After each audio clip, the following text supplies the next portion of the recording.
తండ్రి, కుమారుడు, పరిశుద్ధాత్మ త్రియేక దేవుని నామం పేరట ఆమెన్. మన తండ్రి అయిన దేవుని నుండి, ప్రభు అయిన యేసుక్రీస్తు నుండి కృపా సమాధానములు మీకు కలుగునుగాక. ప్రియ విశ్వాసులారా, ఈ వారము మనము విశ్వాసము మరియు క్రియల యందు ఐక్యత and unity in faith and action అనేటువంటి ఈ సందేశాన్ని మనం కలిసి ధ్యానం చేయడానికి మిమ్మల్ని ఆహ్వానిస్తున్నాను. తత్సంబంధంగా యెహోషువ గ్రంథము 4వ అధ్యాయము మొదటి కొన్ని వచనాలు మీ కొరకు చదివి వినిపిస్తాను. జనులందరూ యోర్దానును దాటు తొదముట్టించిన తరువాత యెహోవా యెహోషువతో ఇలాగ సెలవిచ్చెను. ప్రతి గోత్రమునకు ఒక్కొక్క మనుషుని చొప్పున 12 మనుషులను ఏర్పరిచి, యాజకుల కాళ్ళు నిలిచిన స్థలమున యోర్దాను నడుమ నుండి 12 రాళ్లను తీసి వాటిని యువతలకు తెచ్చి, మీరు ఈ రాత్రి బస చేయ చోట వాటిని నిలువబెట్టుడని వారికి ఆజ్ఞాపించుము.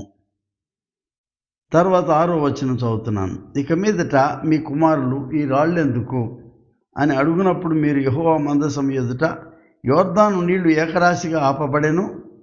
అది యోర్దాను దాటుచుండగా యోర్దాను నీళ్లు ఆపబడిన కనుక ఈ రాళ్ళు చిరకాలం వరకు ఇశ్రాయేలీలకు జ్ఞాపకార్థం ఉండునని వారితో చెప్పవలను. ఇది మీకు ఆనవాలై ఉండును. దేవునికి స్తోత్రం. ప్రార్థన చేస్తాం. ప్రియ పరలోకపు తండ్రి, నిత్యుడమైన దేవ, మా యేసుక్రీస్తు ప్రభు తండ్రి, గడిచిన వారమంతా మమ్మను క్షేమంగా కాపాడి నూతన వారంలో ప్రవేశింపజేస్తున్నందుకు స్తుతులు స్తోత్రాలు చెల్లిస్తున్నాం. పరమ తండ్రి నాయన, ఐక్యత అనేటువంటి ఒక పరమ ఈవిని మానవులకు మాకు అనుగ్రహించారు. మా చుట్టూ ఉన్న ఈ యొక్క సృష్టిలో ఈ ఐక్యత అనేది జంతుజాలములోను, జల సంపదలోను, ఈ వృక్షాల మధ్యను ఇవన్నీ నేర్చుకుని పాఠాలు మేము నేర్చుకొని దానికి కొన్నిసార్లు సఫలం కాలేకపోయాం. ఐక్యత అనేది నీ ఈవి అని మేము అర్థం చేసుకోవడానికి చాలా సమయం పడుతుంది. దేవా, మాకు నేర్పించండి. ఈ ఐక్యత ద్వారా మా విశ్వాసాన్ని మేము ఇంకా లోతుగా పారజేసుకోవడానికి, లోతుగా నిలుపుకోవడానికి, ఈ ఐక్యత ద్వారా మేము సమిష్టిగా సమాజ అభివృద్ధి కొరకు కొన్ని పనులు చేసుకోవడానికి దోహదం చేస్తుందని మేము అర్థం చేసుకొని ఐక్యతను మేము తండ్రి పాటించేదానికి కావాల్సిన ప్రేరణ మాకు దయచేయాలని యేసునామం పేరట వేడుకొనుచున్నాము తండ్రి. ఆమెన్. ప్రభు అయిన యేసుక్రీస్తు దివ్యనామం పేరట మీ అందరికీ శుభములు, మా ఆశీస్సులు. ఇది నిజంగానే చాలా ఒక అద్భుతమైనటువంటి పాఠం. ఇది ఐక్యత అనేది ఒక అపురూపమైన దేవుని ఈవి లేక బహుమానం. మనకు దేవుని సృష్టి యొక్క వైవిధ్యంలో లేక బహుళత్వంలో కూడా దేవుని నిబద్ధత లేక నిర్మాణం, దేవుని యొక్క నిర్దిష్టమైన ప్రణాళిక ద్వారా సృష్టి ఏకత్వం ప్రతిబింబిస్తుంది. ఉదాహరణకి, ఈ సృష్టి జరిపినప్పుడు దేవుడు 2 సూర్యుల్ని పెట్టవచ్చు, అటు నుంచి వెలిగించేదానికి, తర్వాత మధ్యాహ్నం నుంచి ఇటు నుంచి వెలిగించేదానికి. లేదు, ఒక సూర్యుడు ఈ దినమంతా ప్రయాణం చేసి సాయంత్రం అస్తమించే సమయానికి అక్కడి నుంచి మనకు చంద్రుడు వెన్నెల ఇచ్చేదాని కొరకు ఆయనను దేవుడు సృష్టించాడు. అంటే ఒక సూర్యుడు, ఒక చంద్రుడే ఈ సృష్టికి. అది ఆయన నిర్మాణంలో ఉన్న ప్రణాళికలో ఉన్న నిబద్ధత, ప్రమాణం, ఆయన చేసిన ప్రణాళికలో ఉన్నటువంటి ఒక ఉద్దేశం మనకి అర్థమవుతుంది. ఏక నిరీక్షణతో చూడనిస్తుంది. ఒక అనుభవదాయకంగా ఈ ఐక్యత యొక్క బలము, దాని ప్రభావాన్ని మనం గమనిస్తూ ఉన్నాం. సామాన్యంగా ఐక్యతకు ఏక కేంద్రితమే పట్టిస్తుంది. ఎప్పుడు కూడాను పెద్ద డేరా వేసినప్పుడు మధ్యలో పెద్ద స్తంభం, అది పట్టిస్తుంది. దానికి మూల స్తంభం అంటాం. మన బిల్డింగ్లు కట్టినప్పుడు మూలరాయి అంటాం మనం. ఇవన్నీ పాతకాలంలో వాళ్ళు ఏమి తెలివి తక్కువ చేయలేదు ఈ పనులు. నేను దేవుని సృష్టి అనుసారంగానే వాళ్ళు గమనించారు అవి. ఈ ఐక్యత అనేది నా ఉద్దేశం ఏంటంటే, నా అనుభవంలో ఇదొక జీవన విధానం. It is the life style of not only humanity but also all the birds and animals. మీరు గమనించారో లేదో, సాయంత్రం అయ్యేటప్పటికి ఎక్కడెక్కడి నుంచో పక్షులు, ముఖ్యంగా మన గ్రామీణ వాతావరణానికి పట్టణం దాటి బయటికి వెళ్ళేటప్పుడు ఈ పొగలు పొగమంచులు ఇవన్నీ దాటి బయటికి వెళ్తే నిర్మలమైన ఆకాశం వైపు చూస్తే గుంపులు గుంపులుగా పక్షులన్నీ తిరిగి వెనక్కి వచ్చేస్తూ ఉంటాయి. ఎక్కడో గూడు మనకు తెలియదు. నాకు అనిపిస్తుంది ఎప్పుడు కూడాను ఈ పక్షులన్నీ ఎక్కడెక్కడికో పోతాయి కదా ఆహారం తినడానికి, మళ్ళీ అన్నీ ఒక చోట ఎక్కడ కలుస్తాయి, అక్కడి నుంచి మళ్ళీ తిరిగి రావడానికి. It's amazing to see the kind of unity of the birds. అవి రావడం కొరకు ముందు ఒక చోట కలిసిన తర్వాతే కదా వచ్చేది. దేనికది వేరు వేరే డైరెక్షన్లో రావట్లేదు. అది మీరు గమనించండి. ఇది ఒక రోజు కాదు, 2 రోజులు కాదు, దైనందిన జీవితంలో సంవత్సరాలు సంవత్సరాలు తరాలు తరాలు ప్రజలు చూస్తూనే ఉన్నారు. అలాగే జింకలు ఉన్నాయి, అన్నీ ఒక చోటే ఉంటాయి. పశువులు అడవిలో మేసేటప్పుడు మనం ఇప్పుడు టీవీ ట్యూబుల్లో అన్నీ చూస్తూ ఉన్నాం మనం కదా, డిస్కవరీ ఛానల్స్ వాటిలో పశువులన్నీ ఒక చోటే మేస్తుంటాయి, బర్రెలన్నీ ఒక చోటే ఉంటాయి, లేళ్ళన్నీ ఒక చోటే ఉంటాయి, దుప్పిలన్నీ ఒక చోటే ఉంటాయి. కోర్స్ మీరు గమనించారో లేదు, క్రూర జంతువులు అనబడే సింహాలు పులులు కూడా ఒక చోటే ఉంటాయి. అవి కూడా అవి కలిసి ఉండటం అనేటటువంటిది వాటి నిబద్ధత, వాటి యొక్క క్రమశిక్షణ మనకి ఆశ్చర్యాన్ని తెలియజెప్తూ ఉంటాయి. ఈ ఐక్యత ఒకటి జీవన విధానం అని చెప్పాను. ఎవరు నేర్పవసరం లేదేమో, వాటికి దేవుడే నేర్పించాడేమో ఈ జంతుజాలానికి, ఈ పశుపక్షాదులకు. మీరు ఇంకా జాగ్రత్తగా గమనిస్తే మీరు తదేకంగా నీళ్ళల్లో చూసినప్పుడు చేపలు కూడా అన్నీ ఒక రకంగానే వెళ్ళిపోతూ ఉంటాయి, ఒకే డైరెక్షన్లో వెళ్ళిపోతూ ఉంటాయి. చీమలన్నీ ఒకే డైరెక్షన్లో వెళ్తుంటాయి. అంటే ఐ డోంట్ నో, మానవులకు మాటలు వచ్చు కాబట్టి మనకి ఎవరైనా డైరెక్షన్ ఇవ్వాలి. వాటి సంజ్ఞలు ఏంటో, వాటి యొక్క క్రమశిక్షణ ఏంటో, అవి ఎప్పుడు కూడా they live together in unity.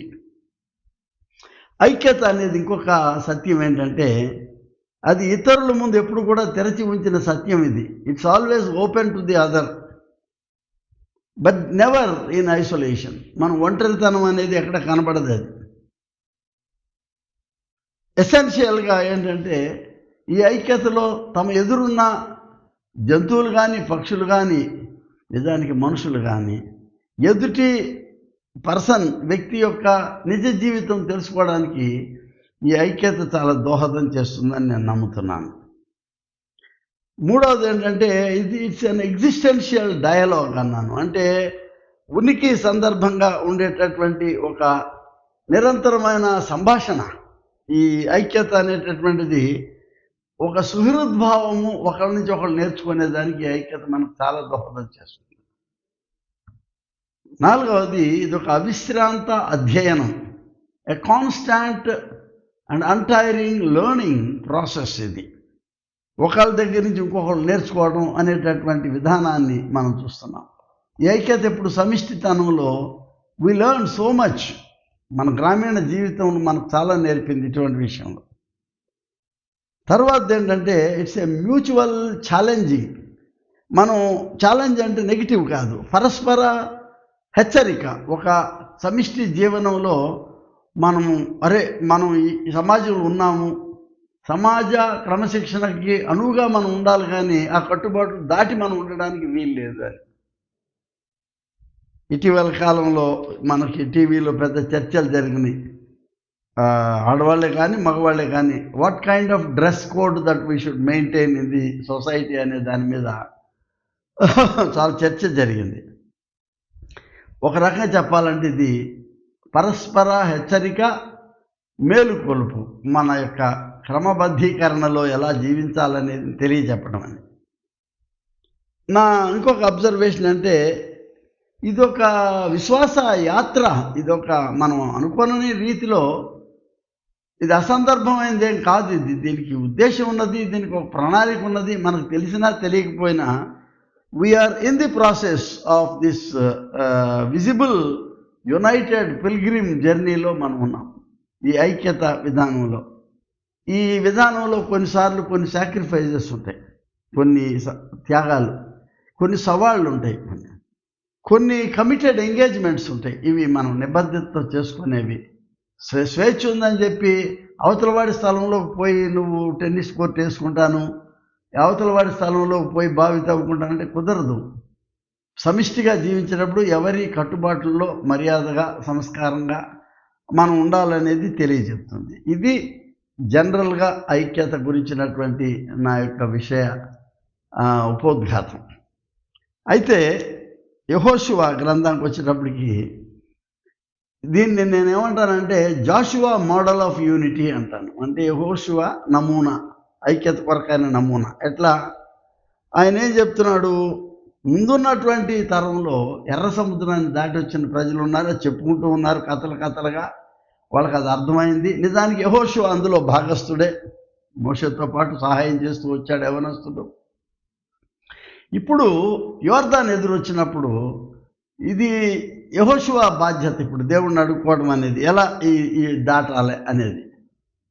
ఇక్కడేమి ఆరిన నేలను దాటారు అనే దానికంటే నీళ్లు పలచగా ఉన్న స్థలంలో బహుశా వాళ్ళు దాటుతూ వచ్చారేమో. ఆయన ఏమన్నా అంటే లేవీయులు ప్రత్యేకించబడిన వాళ్ళు ఈ మందసాన్ని మోస్తూ అక్కడ ఉన్నప్పుడు ఆ నది మధ్యలో 12 తెగల వాళ్ళు, 12 వీళ్ళు గోత్రాల వాళ్ళు, 12 మంది యవనస్తులు అందాం, ప్రతినిధులను తీసుకొని వాళ్ళు ఈ ఒక్కొక్కళ్ళు ఒక్కొక్క రాయి పట్టుకొని భుజం మీద పెట్టుకొని వాళ్ళు ఈ యోర్దాను నదిని దాటాలని చెప్పాడు. It's a very colourful picture of 12 tribal representatives moving ahead into the promised land. వాళ్ళు వెళ్తూ ఉన్నప్పుడు దేనికైనా అడుగుతుంటే ఈ 12 రాళ్ళని ఒక చోట చేర్చాలి. అక్కడ ఎక్కడన్నాడు? అవతల వైపు ఏముందంటే ఒక ఊరిని వాళ్ళు పెట్టుకున్న పేరు గిల్గాల్ అన్నారు. 2 అర్థాలు ఉన్నాయి. ఒకటి గిల్గాల్ అంటే దొరలడం లేక దొర్లించబడడం, రోలింగ్ అవే. రెండోది ఏంటంటే ఈ రాళ్ళు దొర్లించి ఒక వృత్తంలాగా తయారు చేయటం, మేకింగ్ ఏ సర్కిల్. ఆ సర్కిల్ పేరే అది గిల్గాల్ అన్నారు. ఇది ఎరికో తూర్పు సరిహద్దు, అంటే ఇట్స్ పార్ట్ ఆఫ్ జెరికో. తర్వాత దినాల్లో దాని యొక్క ఈస్టర్న్ ప్రావిన్స్ అన్నమాట. అక్కడ ఈ స్థలం ఉంటుంది. ఇది ఇప్పుడు ఎరికోకి యోర్దాను నది మధ్యలో ఉండే ఆ భాగాన్ని, ఆ పీఠభూమి, అది గిల్గాల్ అనబడింది ఆ రోజుల్లో. అక్కడ అర్థం ఏంటంటే గిల్గాల్కి ప్రాక్టికల్గా ఇంకొక అర్థం కూడా చూడవచ్చు. అదేంటంటే కటింగ్ ది ఎడ్జెస్. ఉదాహరణకి మనకి ఇల్లు కట్టేటప్పుడు వాడు అది తీసుకొని దాన్ని ఏమంటారు, ఇన్స్ట్రుమెంటు కొట్టేది, ప్లాస్టరింగ్ చేస్తా కొట్టేది, దాన్ని రాయి ఇటుకని ఇట్ట కొడతాడు, అంచులు కొడతాడు. ఎందుకంటే ఈ ఇటుక్కి తర్వాత ఇటుక్కి అతుకు పడాలి అక్కడ. అది it should fit into the regular form order. అది అంటే పాత మూల కొట్టేసి దాన్ని తర్వాత దానికి అమర్చేదానికి ఆ ప్రాసెస్ని కూడా గిల్గాలని అంటారు అనేది. వీళ్ళు నిన్నటి వరకు దాస్యత్వంలో ఉండొచ్చారు ఐగుప్తులో. ఆ cutting the edge of the past tradition in your memory of slavery, ఆ దాస్యత్వాన్ని కొంచెం పక్కకు పెట్టి now God is showing you a new place. కొత్తదనం చూపిస్తున్నాడు. అదేంటంటే నీవు విమోచన పొందుకున్నావు, నువ్వు విడుదల పొందుకున్నావు, ఈ నిరీక్షణ నీకు కొత్తదనాన్ని చూపిస్తుంది. అదే వాగ్దాన దేశం అన్నారు. ఇంకొక రకంగా చెప్పాలంటే స్వస్థత లేక విడుదలనిచ్చేటువంటి స్థలము ఈ గిల్గాలు. స్వస్థత పొందేది అంటే గాయాన్ని కడిగేటప్పుడు కొంచెం నొప్పి ఉంటుంది మనకి. కడిగిన తర్వాత దాని మీద వేసేటువంటి ఈ ఆయింట్మెంట్ ద్వారా నువ్వు స్వస్థత పొందుతున్నావు. Gilgal is also a place of healing, a place of cutting the edge, a place where the stones are rolled and ultimately it is the circular, ఒక వృత్తంతో కూడినటువంటి ఈ స్థలం గిల్గాల్. దేని కొరకంటే ఒక నవనిర్మాణము లేక నూతన నిర్మాణము, ఈ సమాజ నిర్మాణం జరుగుతూ ఉంది. ఈ నూతన సమాజ నిర్మాణము కొరకు దేవుడు ఏర్పాటు చేసుకున్నటువంటి విధానంలో ఆయన తన యొక్క సమాజాన్ని తన పేరు మీద ఆయన ఏర్పాటు చేస్తూ ఉన్నాడు. ఇప్పుడు మనం తర్వాత చూస్తాం అపోస్తల కార్యం 2వ అధ్యాయంలో 42-47 వచనాలు చూస్తాం మనం. 2వ అధ్యాయము అక్కడ ఏముందంటే వాళ్ళు కలిగి ఉన్నది అంతయు కూడా, వాళ్ళందరూ విశ్వాసులు, విశ్వసించిన వారందరూ ఏకముగా కూడి తమకు కలిగినదంతయు సమిష్టిగా ఉంచుకొనిరి అన్నాడు. వాట్ ఏ ఐడియల్ ఎక్స్పీరియన్స్, ఆదర్శప్రాయం అన్నట్టు. ఉన్నదంతా కూడా అందరు కామన్. సోషలిస్ట్ మూవ్మెంట్ అనమాట. సోషలిస్ట్ అట్మాస్ఫియర్ కనబడతా ఉంది. సామాజిక సమిష్టిగా అందరిది ఇది వాళ్ళది, మనందరికి సంబంధించినటువంటిదని. దీనిలో తమ కలిగినదంతా సమిష్టిగా ఉంచుకుంది. ఇదిగాక వారు తమ స్థిరాస్తులను అమ్మి అందరికీ వారి వారి అక్కర కొలది వాళ్ళు అవసరానికి వాడుకుంటూ వచ్చారనేది అక్కడ చెప్పబడినటువంటిది, అది మనం చూస్తున్నాం. అలాగే అపోస్తుల కార్యంలో కూడాను 4వ అధ్యాయము 32వ వచనం చూస్తే, విశ్వసించిన వారందరూ ఏకహృదయమును ఏకాత్మయు కలవారుగా ఉండిరి. ఎవరునూ తమ కలిగిన వాటిలో ఏది తనదని అనుకోలేదంట. వారికి కలిగినంతే వారికి సమిష్టిగా ఉండెను. ఇది వాళ్ళ స్ట్రెంగ్త్. అది ప్రిమిటివ్ చర్చ్. ఈ ఎర్లీ చర్చి, ఆది సంఘంలో వాళ్ళకు ఉండినటువంటి బలం అంతా ఏంటంటే, వాళ్ళ కలిగినదంతా వాళ్ళది, అందరిది అని అనుకుని, అంటే అందరూ బాధ్యత వహించాలి, అందరూ కష్టపడాలి, అందరూ పండించాలి, అది అందరూ కలిసి వాళ్ళు జీవించాలనేది. ఇది ఒక నూతన నిర్మాణ ప్రక్రియ కొరకైనటువంటి ఒక క్రమశిక్షణ వాళ్ళకి నేర్పుతాం జరిగింది. ఎందుకంటే వాళ్ళు ఈ ప్రయాణంలో ఎవరికి ఆస్తులు లేవు, ఈ ప్రయాణంలో ఎవరే దాచుకోవడానికి లేదు. ఈ ప్రయాణము వాళ్ళకి ఏంటంటే, గోల్ ఏంటంటే, వాళ్ళకున్న గురి ఖనాను, వాగ్దాన దేశం వైపు వెళ్ళడం అనేది. అలా వెళ్ళేటప్పుడు చేతిలో చేసుకొని నడుస్తున్నారు తప్ప ఒకరికొకరు తోడుగా ఉండటం అనేది ఒక ఐక్యత గమనిస్తున్నాం. విశ్వసించిన వారందరూ ఏకహృదయం ఏకాత్మ కలవారు అనేది unity in mind, unity in spirit, unity in faith మనం చూస్తున్నాం వాళ్ళ దగ్గర నుంచి. అర్థం ఏంటంటే, unity for the usefulness of the society. వాళ్ళ సమాజం యొక్క సమిష్టిగా జీవించేదానికి, వాళ్ళ అక్కరల కొరకు ప్రతి వారికి పంచిపెట్టేదానికి, దీన్ని రిసోర్సెస్ని ఉపయోగించేదానికి వాళ్ళు నిర్ణయం తీసుకున్నారు. వాళ్ళు యూనిటీ ఇన్ యాక్షన్. దీన్ని ఈ కామన్గా వాళ్ళు ఉంచుకోవడం అనేది చాలా అవసరమైనటువంటి విషయం. ఇది ప్రాముఖ్యమైనటువంటిది. నూతన నిర్మాణము కొరకు వాళ్ళ ప్రయాణం, నూతన ప్రక్రియ కొరకు వాళ్ళ యొక్క ప్రయాణం ఐక్యతలో మనం చూస్తున్నాం. For the good of the people. Mark సువార్తలో మనం చిన్న ఒక అనుభవాన్ని మనం చూస్తున్నాం. అక్కడ మార్కు సువార్త 6వ అధ్యాయంకి వచ్చేటప్పటికి వాళ్ళందరికీ ఏంటంటే ఆకలితో ఉన్నారు వాళ్ళందరూ. ప్రజలు 3 రోజుల నుంచి ప్రభుతో ఉన్నారు. వాళ్ళకి ఏదైనా పెట్టాలంటే ప్రభువారు అడిగారు, ఏమయ్యా వాళ్ళకి ఏదైనా, అమ్మో అంతమందికి మేము ఎక్కడ పెడతామండి అని వాళ్ళు అనడం. వాళ్ళకి దేవుడు యేసు రూపాన కాపరి లేని గొర్రెల వలె ఉన్నందున వారి మీద కనికరపడి వాళ్ళకి ఏదైనా పంచమని చెప్తా ఉన్నారు.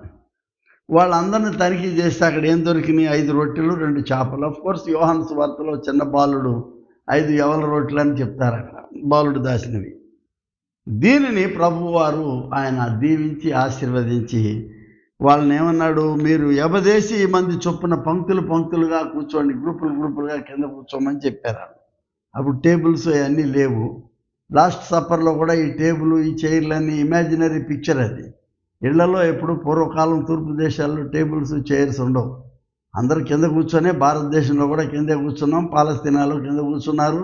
ఇవాళ Japan, Korea, Indonesia, Taiwan, Thailand ఎక్కడికి వెళ్ళినా కిందే కూర్చొని తింటారు. అది వేరే సిస్టమ్ ఉంది అలా కూర్చొని దానికి కూడాను. ఆయన 5 రొట్టెలు 2 చేపలు పట్టుకొని ఆకాశం వైపు చూసి ఆశీర్వదించి ఆ రొట్టెలను విరిచి వారికి వడ్డించడానికి ఇచ్చిన తర్వాత, ఏమి అక్కడ వచ్చిన దేవుని క్రియ, I don't like to call it ఏదో అద్భుతం అన్నాను. ఎందుకంటే ఇది ఇంద్రజాలం కాదు, ఇది రియల్. వాళ్ళు తిన్నారు, వాళ్ళు తిన్నదాన్ని అద్భుతం అంటాను నేను. అక్కడ ఏం జరిగిందంటే, మైటీ వర్క్ ఆఫ్ గాడ్, దేవుని యొక్క మహా పరాక్రమ క్రియ ఇది, the mighty work of God. అలా జరిగింది అక్కడ. ఇక్కడ నేను చెప్పాలనుకున్నది ఏంటంటే, ద యూనిటీ ఆఫ్ థాట్. ఆయన శిష్యులకి, యేసువారికి సింక్రనైజ్ అయినటువంటి వాళ్ళ మైండ్, వీళ్ళకి పంచాలి, వీళ్ళకి భోజనం పెట్టాలని గుంపులుగా వాళ్ళు కూర్చొని వాళ్ళు చేసింది. అండ్ ఇట్ ఈస్ ఫైనల్లీ వాళ్ళకి ఏం మిగిలిందంటే 12 గంపలు ఎత్తారంట వాళ్ళకి. అంటే the result of their unity is reflected on 12 baskets full. 12 గంపల నిండా వాళ్ళకి రావడం అనేది. అలాగే లూకా సువార్త 5వ అధ్యాయంలో కూడా మనం చూస్తే పాపం ఒక పక్షవాయువు కలిగిన వాడిని యేసువారి దగ్గరికి తీసుకొని వస్తున్నారు. అక్కడ తీసుకొని వచ్చేటప్పుడు డైరెక్ట్గా రావడం అంటే గుమ్మం బయట చాలామంది మనుషులు ఉన్నారు అక్కడ. అందుకని ప్రభువారి దగ్గరికి ఎట్లా తీసుకురావాలి అనేటటువంటి ఆలోచన వచ్చినప్పుడు వాళ్ళు ఏం చేశారంటే ఇట్లా కాదని చెప్పి, అంటే ఈ దినాల్లో మనం అది ఒప్పుకుంటామో లేదో తెలియదు కానీ మనకి ఈ పైన వాళ్ళు రూఫ్ తీసేశారంట. అంటే అది చిన్న పెంకుటిల్లు ఏమో, గబగబా పెంకులు తీసి మళ్ళా అంటే వాళ్ళకు ఉన్నటువంటి యూనిటీ మళ్ళీ సర్దుతాం లేవయ్యా ఇల్లు అనుకున్నారు, ఏమో తెలియదు. ఇప్పుడైతే గొడవలు అయిపోతాయి.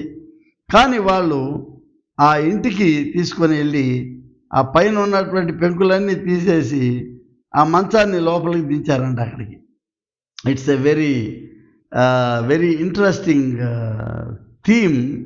మనం చూస్తే ఇక్కడ మ్యాటర్ ఆఫ్ యూనిటీ ఏంటంటే, యేసు దగ్గరకు ఒక యూనిట్ బయటకు వచ్చారు వాళ్ళంతా. ఒకడిని మోసుకొని రావడానికి ఒక ఐక్యత, అందరూ కలిసి ఆ పని చేస్తే తప్ప అతనికి ఆ స్వస్థత దక్కలేదనేది మనం చూస్తున్నాం. ఆయన దగ్గరికి తీసుకొని వచ్చినప్పుడు ప్రభువు అతనితో మాట్లాడి, నీ విశ్వాసాన్ని చూసిన మనుషుడా, నీ పాపములు క్షమించబడ్డాయని అతనితో చెప్పడం వాళ్ళందరూ కూడాను ఆశ్చర్యపోయింది. ఏంటంటే అతనికి స్వస్థత జరిగింది అక్కడ. Unity, it brought A result of the healing experience వాళ్ళ కొరకు. వాళ్ళు అతన్ని తీసుకురావడంలో the whole community join together. The unity of the community became strength to that man, paralysed పర్సన్కి ఒక గొప్ప బలాన్ని చేకూర్చింది అండి. వాళ్ళు లేకపోతే ఇక్కడ వరకు యేసు వరకు వచ్చేవాళ్ళు కాదు. సో సమ్టైమ్స్ మన unity it becomes the means of healing, means of benefit and usefulness అనేది మనం గమనించాలి. రెండవ ఇందాక చెప్పిన ఈ యెహోషువ మోడల్లో ఫైనల్గా వీ కమ్ బ్యాక్.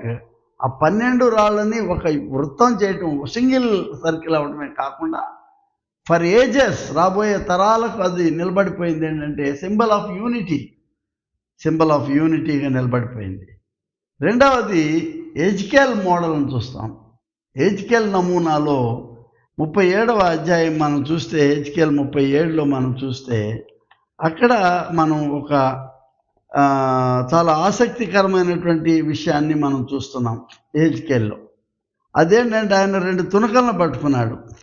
2 తునకలు పట్టుకుని 2 కర్ర మొక్కలు అనమాట పట్టుకొని ఏం చేస్తున్నాడు, వాటిల్ని ఏదో అయ్యన్ సర్కార్ లాగా ఇంద్రజాలం చేయటం లేదు. ఆయన చేస్తాడు ఇంద్రజాలం, అతను చేస్తాడు సర్కార్. కానీ ప్రభువారు ఆయన he touched these sticks and వాటిని దగ్గర పెట్టి, ఒకదానికి యూదా ఇశ్రాయేల్ అనే పేరు పెట్టాడు, ఇంకో దానికి ఎఫ్రాయిం అని పేరు పెట్టాడు. ఈ రెండింటిని కలిపి ఆయన కలుపుతున్నాడు. Unity in God's hands. మీరు వేరువేరుగా ఉన్నా కూడా నేను వాటిని నా చేతిలో సమకూర్చగలను, నేను నా చేతిలో వాటిని ఒక్క తునకగా నా చేతిలో చేసేదను అంటాడు. 19th verse he says, నా చేతిలో ఏకమైన తునకగా నేను చేసేదను అన్నాడు. ఇక మీదట వారు ఎన్నడూ 2 జనములుగా కాకుండా 2 రాజ్యములుగా ఉండినట్టు కాకుండా వాళ్ళు ఏకజనముగా చేసి వారికి అందరికీ ఒక్క రాజుని నేను నియమిస్తాను అంటున్నాడు. God is the centre of unity of this humanity. విడిపడినటువంటి ఈ ప్రజలకు దేవుడు కేంద్రంగా ఉండటం అనేటటువంటిది ఇక్కడ థీమ్. ఏంటంటే ఇశ్రాయేలీయులని వాళ్ళందరినీ సమకూరుస్తున్నాడు ఆయన అందరినీ సమకూర్చి. ఎప్పుడు కూడాను మీరు గమనిస్తే ఈ పాత నిబంధన, ముఖ్యంగా తనాక్ కనబడే పాత నిబంధనలో వెనక్కి వచ్చేయమంటున్నాడు ఇశ్రాయేల్ని. మీరు వెనక్కి రండి, ఎప్పుడు కూడా నా దగ్గరికి రండి, ఏక సమాజంగానే రావాలి కానీ విడిపడి రావద్దు అంటున్నాడు ఆయన. యెషయా గ్రంథం 60వ అధ్యాయం 3-4 వచనాలు, జనములు నీ వెలుగునకు వచ్చెదరు, రాజులు నీ ఉదయకాంతికి వచ్చెదరు, కన్నులెత్తి చూడుము, వీరందరూ కూడుకొని ఎదుకొచ్చుచున్నారు. People always return to God in unity. దేవుడి దగ్గరికి ఎప్పుడు కూడాను మనం కలిసి రావడాన్ని, ఒక్కొక్కడు వచ్చి ఒకరి మీద ఒకరు చెప్పుకునేది కాకుండాను, ఒక్కొక్కడు వచ్చి నీకు నువ్వే స్వార్థపరంగా చెప్పుకోవడం కాకుండాను, the whole community is coming closer to God. ఇదంతా ఎందుకంటే ఇది దేవుని యొక్క శరీరం. ఈ లోకమంతా కూడా ఈ దేవుని శరీరంగా మనం భావించాలి. ఈ శరీరంలో దేవుడు తాను శరీరధారిగా ఆయన లోకానికి రావడం, ఇన్కార్నేషన్, కార్నల్ అంటే world, He has entered into the world is incarnal experience. The ultimate call for unity, ఆయన ఇటువంటి అనాలజీ లేక ఉపమానం ఎక్కడిస్తున్నాడంటే ఎఫెసీ పత్రిక 4వ అధ్యాయం 4వ వచనంలో ఆయన ఇస్తూ ఏం చెప్పాడంటే, ఆయన శరీరం ఒకటే, ఆత్మయు ఒకటే, ఆయన ప్రభువు ఒకడే, విశ్వాసము ఒక్కటే ఆయన చెప్తా ఉన్నాడు. శరీరం ఒకటే, ఆత్మ ఒకటే, ఆ ప్రకారమే మీ పిలుపు విషయమై ఒకటే నిరీక్షణ ఉంటకు పిలువబడితే, ప్రభువు ఒక్కడే, విశ్వాసం ఒకటే, బాప్తిసం ఒకటే, అందరికీ తండ్రి అయిన దేవుడు ఒక్కటే. Praise the Lord. The oneness was upheld. ఆ దేవుడు ఎప్పుడు కూడాను టూనెస్ ఎప్పుడు ఇవ్వలేదు, వన్నెస్నే ఆయన సూచించాడు. తన శరీరం ఒకటే, ఆయన ఒక్కడే. ఆయన భూమిపైకి వచ్చినప్పుడు ఆయన ప్రభువుగా ఆయన వచ్చాడు, ప్రభువు ఒక్కడే. అందరికీ తండ్రి అయిన దేవుడు ఒక్కడే, ప్రభు అయిన యేసుక్రీస్తు ఒక్కడే, ఆయన పరిశుద్ధాత్మ దేవుడు ఒక్కడే. అందుకే ఆయన తండ్రి నుండి కుమారు నుండి బయలుదేరువాడు అంటే బయలుదేరేటప్పుడు 2 పార్ట్స్ నుంచి వచ్చాడని కాదు అక్కడ అర్థం. ఒక్కొక్క స్థితిలోనూ నుంచి ఆయన వచ్చి ఆ కాలానుక్రమంగా అక్కడ మన ఉద్దేశం నెరవేర్చేదానికి ఆయన ఏకత్వాన్ని సూచించాడు. And building up of one body of Christ, అందులోనే చూస్తున్నాం మనం. ఎఫెసీ పత్రిక 4వ అధ్యాయం 13వ వచనంలో, పరిశుద్ధులు సంపూర్ణులగునట్లు క్రీస్తు శరీరము క్షేమాభివృద్ధి చెందుటకు, for the building up of the body of Christ అని ఉంటుంది జెరూసలేం ట్రాన్స్లేషన్.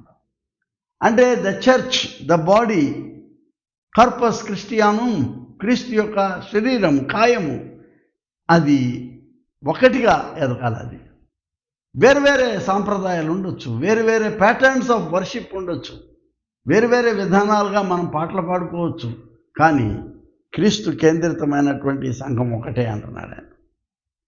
భారతీయ వేదాంతంలో కూడా రామానుజాచార్యుల వారు, one of the Hindu philosophers, Vishishtadvaita అన్నాడు. అంటే ఏంటంటే బాడీ సోల్ రిలేషన్షిప్ గురించి మాట్లాడుతున్నాడు ఆయన.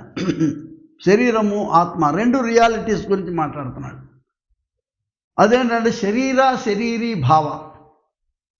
ఈ శరీరము శరీరీ, అందులో ఇముడ్చుకున్నటువంటి ఆత్మ ఒకటే. కానీ దేవుడు యాజ్ అన్ ఇన్నర్ కంట్రోలర్, అంతర్యామిగా ఆయన ఈ శరీరాన్ని నడిపిస్తున్నాడు అనేటటువంటిది. ఇట్ లీడ్స్ టు మోక్ష, అల్టిమేట్లీ విమోచన, విముక్తి కొరకైన ఈ ప్రయాణాన్ని గురించి ఆయన సూచించాడు. నిజానికి పౌలు భక్తుడు కూడా చెప్తాడు ఆయన కొరింథీ పత్రికలో, నీ శరీరము దేవుని మందిరమని నువ్వు ఎరుగవా, దేవుని ఆత్మ నీలో నివసించున్నదని నువ్వు ఎరుగవా. గాడ్ స్పిరిట్ బికమ్స్ ఇన్డ్వెల్లర్, నీలో ఉండి అంతర్యామిగా నేను నడిపించేటటువంటిది. నువ్వు దేవమందిరం, నువ్వు నడిచేటటువంటి మందిరంగా నీవు ఉన్నావని. స్థావర జంగమం అంటాడు పురుషోత్తం చౌదరి గారు. స్థావర జంగమాలు నడిచేటటువంటి దేవుని మందిరాలు మనం. ప్రియ స్నేహితులారా, ఈ యూనిటీ యొక్క, ఐక్యత యొక్క క్లైమాక్స్ మనం ఏం చూస్తున్నామంటే, దేవుడు ఒకటే, దేవునిలో ఇముడ్చుకున్నటువంటి మనం అందరం కూడా దేవుని శరీరంలో భాగం అవుతున్నాము అనేది మనం నేర్చుకున్నప్పుడు, చివరిలో ఆయన యోహాను సువార్తలో దీని యొక్క పరాకాష్ఠ యొక్క అర్థాన్ని ఆయన మనకు చెప్తా ఉన్నాడు. 17వ అధ్యాయం వచ్చేటప్పటికి ఈ మహా ప్రీస్ట్లీ ప్రేయర్ వచ్చేటప్పుడు ఆయన ఒక మాట అంటున్నాడు. ఏంటంటే, మనము ఏకమై ఉన్నలాగున, ఈ మహాయాజక ప్రార్థనలో ఆయన అనే మాట ఏంటంటే, మనము ఏకమై ఉన్నలాగున వారును ఏకమై ఉండవలనని నీవు నాకు అనుగ్రహించిన మహిమ నేను వారికి ఇచ్చుతిని. Father and son are one. ఆయా అవసరాలను బట్టి తండ్రితనము, భూమిపైన ఆయన మనుష్య కుమారుడుగా వచ్చినప్పుడు క్రీస్తుతనము, క్రీస్తత్వము, ఇది అర్థం చేసుకొని మిగతా విశ్వాసులు అందరూ కూడా మన కాయంలో మన భాగం వాళ్ళు అన్నట్టు చెప్పేదానికి, వారును మన వలె ఏకమై ఉండవలనని ఆ మహాయాజక ప్రార్థన, దీన్ని మహావాక్యం అంటారు. దీన్ని బైబిల్లో నూతన నిబంధనలో మహావాక్య. మనము ఏకమై ఉన్నలాగున వారును మన యందు ఏకమై ఉండవలనని నాకు అనుగ్రహించిన మహిమను నేను వారికి ఇచ్చితిని. What a marvellous thing. God shares his glory to humanity. అంటే ఎవడు పడితే ఆడికి ఇవ్వటమని కాదు, అయోగ్యుడి కాదు. ఎవరైతే ఆయన యందు ఉండాలని ఇష్టపడి ఆయన దగ్గరికి వస్తారో, ఎవరు ఆయన్ని విశ్వసిస్తారో వాళ్ళందరికీ కూడా ఆయన మహిమలో పాలు భాగం ఇస్తున్నట్టు చూస్తున్నాం.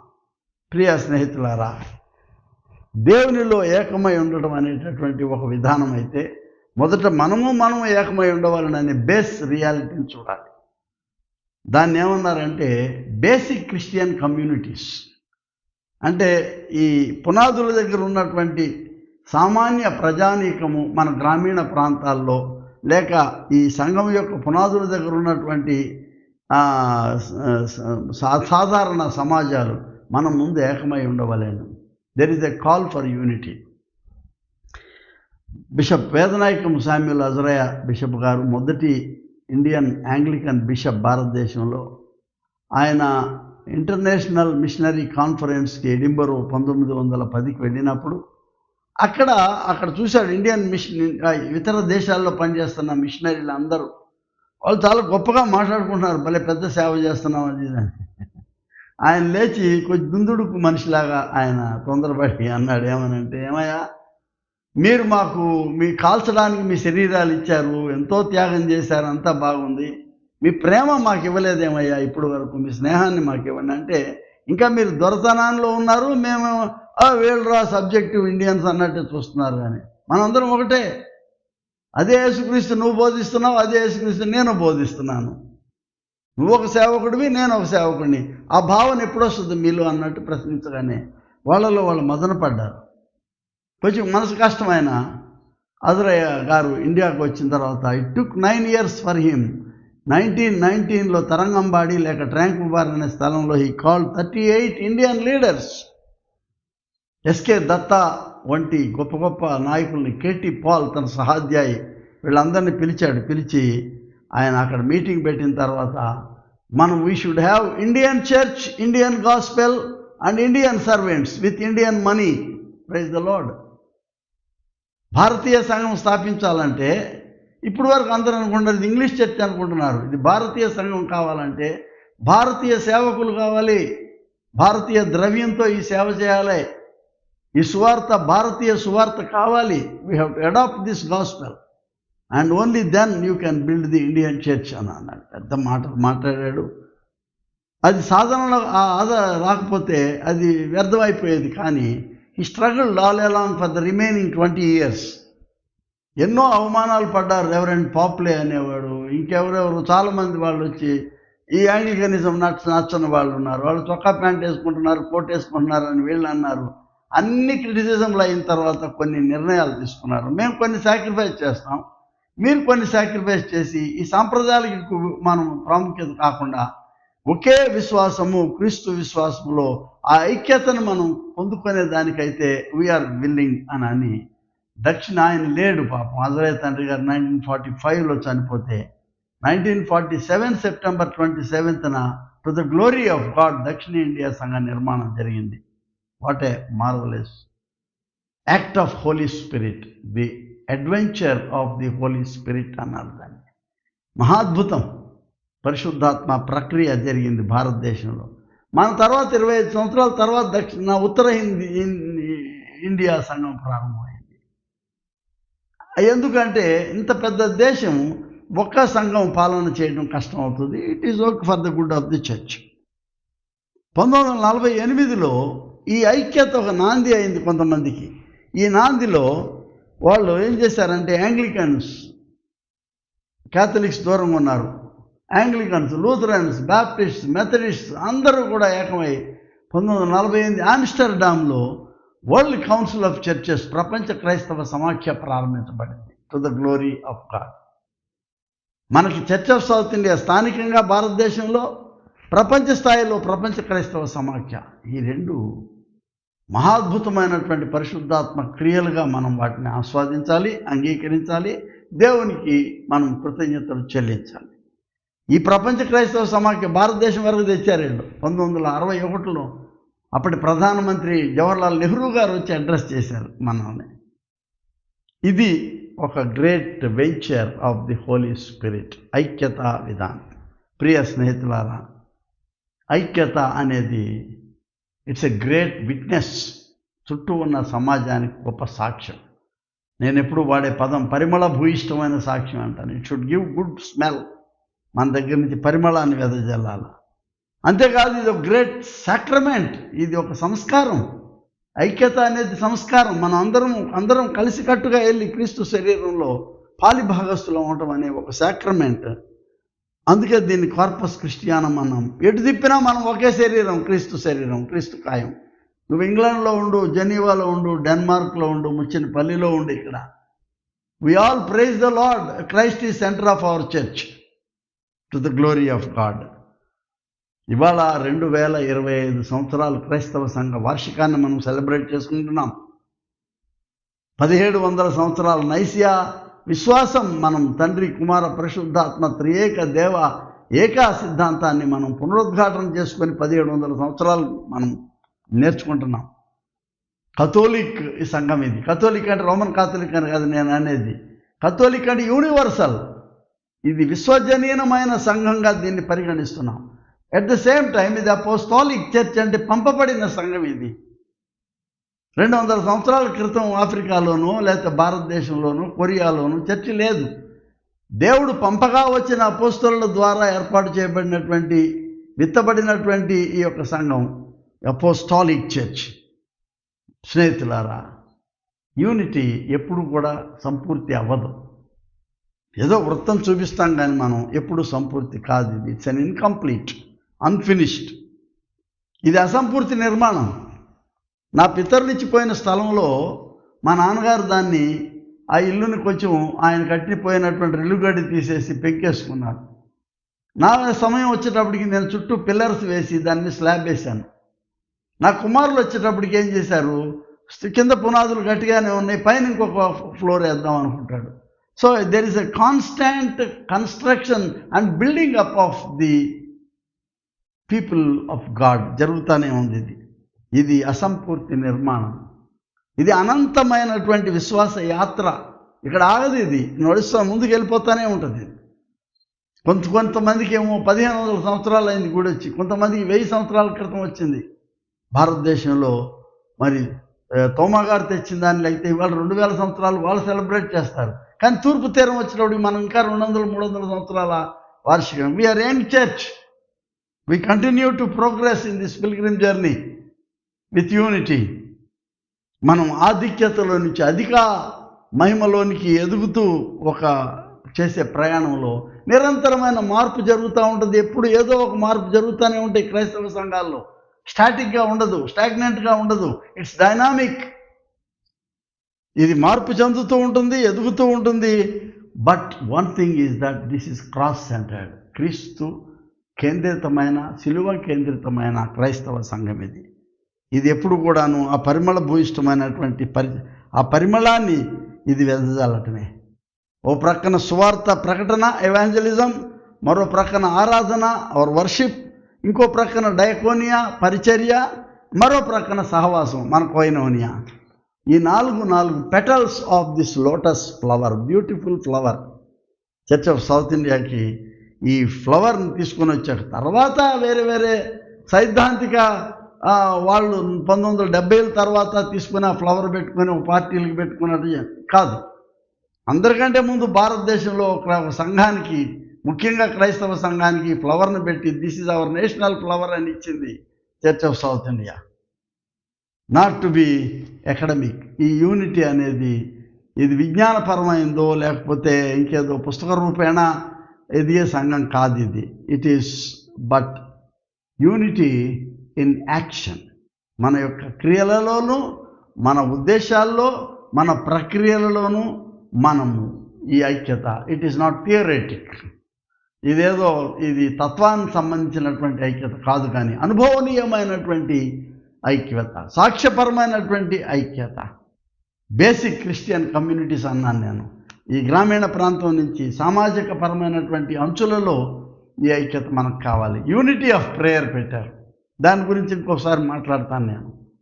గత 100 సంవత్సరాలు పూర్తి చేసుకున్నాం మనం. ప్రపంచంలో అనేక స్థలాల్లో వీఆర్ సెలబ్రేటింగ్ ఇట్. ఇవాళ మన స్థానిక నగరాలు, పట్టణాల్లో కూడా ఈ యూనిటీ ఆఫ్ ప్రేయర్ జరుగుతూ ఉంది.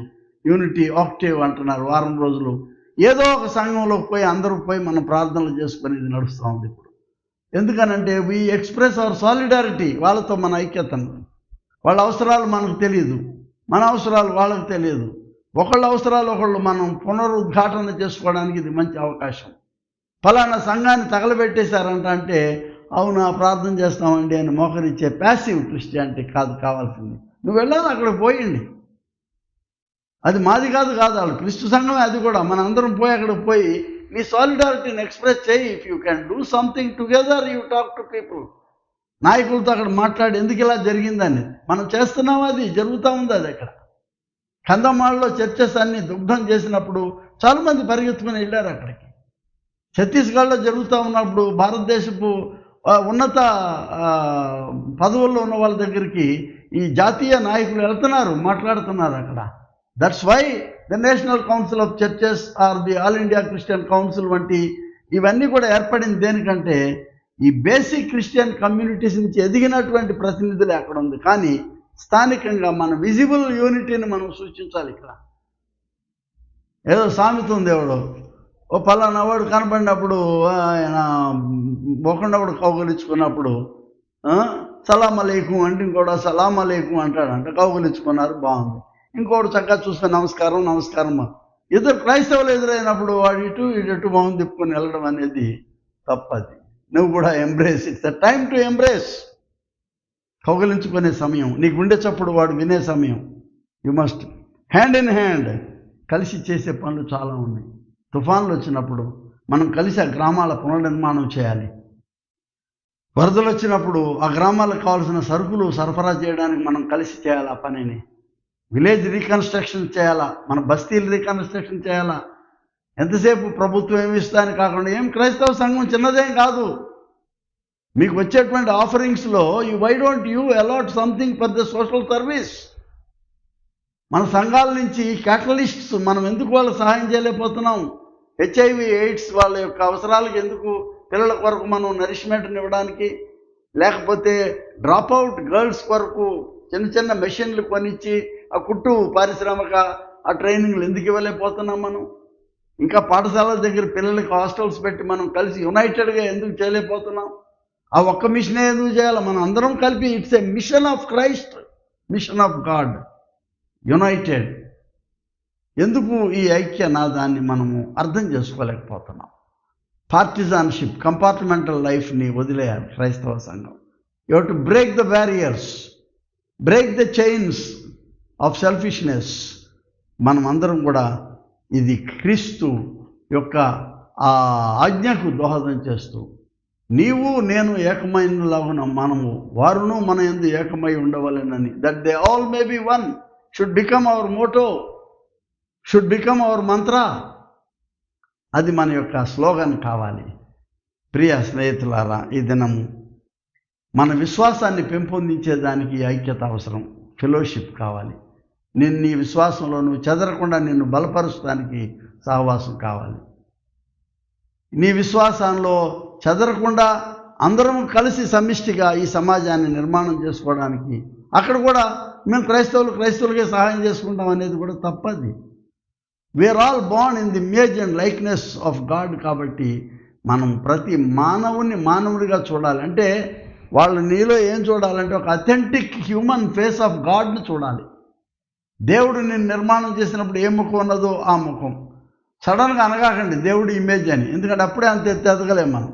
ముందు దేవుడు నిన్ను పునర్నిర్మాణం చేసినటువంటి ఆ original face, authentic human face of God నీకు ఇచ్చాడు.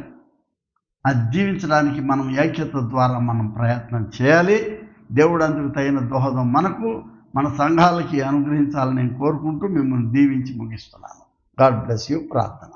ప్రియ ప్రభువా, మా యేసుక్రీస్తు ప్రభు తండ్రి, నిన్న నేడు రేపు ఎల్లవేళలా ఉనికి కలిగి ఉన్న శాశ్వతుడవు నీవు. 2000 సంవత్సరాలు ఈ క్రైస్తవ సంఘ చరిత్రలో ఆయా దేశాలలో, ఆయా ఖండాలలో, ఆయా స్థలాలలో ప్రభా నీ యొక్క విశ్వాసాన్ని ఉద్ఘాటన చేసి ప్రభా మా దేశానికి వచ్చినటువంటి ఈ యొక్క విశ్వాసాన్ని మేము దాన్ని అంగీకరించేదానికి మీరు మాకు ప్రేరణ ఇచ్చారు. మా పితరులను ప్రేరేపించారు, ఐక్య సంఘాన్ని స్థాపన చేశారు.